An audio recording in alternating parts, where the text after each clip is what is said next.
லோக்சபா தேர்தலுக்கான முதல் வேட்பாளர் பட்டியல் 2 வாரங்களுக்குள் வெளியிடப்பட உள்ளதாக ஆம் ஆத்மி கட்சி அறிவித்துள்ளது. கட்சியை துவக்கிய ஓராண்டுக்குள் டெல்லி சட்டசபை தேர்தலில் போட்டியிட்டு ஆம் ஆத்மி கட்சி ஆட்சி அமைத்துள்ளது. குஜராத் சட்டசபை தேர்தலில் அனைத்து இடங்களிலும் போட்டியிடவும், அதேபோல ஹரியானா மற்றும் உத்தரப்பிரதேச தேர்தல்களில் போட்டியிடவும் ஆம் ஆத்மி கட்சி முடிவு செய்துள்ளது. அத்துடன் லோக்சபா தேர்தலில் காங்கிரஸ் துணைத் தலைவர் ராகுல் போட்டியிடும் தொகுதியில் அவரை எதிர்த்து நிற்கப் போவதாக ஆம் ஆத்மி கட்சியின் குமார் பிஸ்வாஸ் அறிவித்துள்ளார். இந்நிலையில் லோக்சபா தேர்தலிலும் களம் இறங்கி தேசிய அரசியலில் முக்கிய பங்கு வகிக்கவும் அக்கட்சி திட்டமிட்டுள்ளது. இதற்கான ஆலோசனைக் கூட்டம் டெல்லியில் சனிக்கிழமை நடந்தது. இதில் ஆம் ஆத்மி ஒருங்கிணைப்பாளரும் டெல்லி முதல்வருமான அரவிந்த் கெஜ்ரிவால், டெல்லி அமைச்சர்கள் மற்றும் அக்கட்சியின் முக்கிய நிர்வாகிகள் கலந்து கொண்டனர்.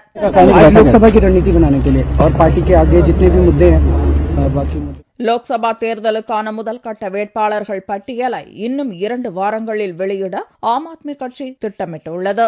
ஆம் ஆத்மி கட்சியில் ஏற்கனவே இன்போசிஸ் நிர்வாக குழு முன்னாள் உறுப்பினர் பாலகிருஷ்ணன், வங்கியாளர் மீரா சன்யால், ஏர்டெக்கான் நிறுவனர் கோபிநாத் உள்ளிட்ட பிரபலங்கள் ஆம் ஆத்மி கட்சியில் சேர்ந்திருப்பது குறிப்பிடத்தக்கது.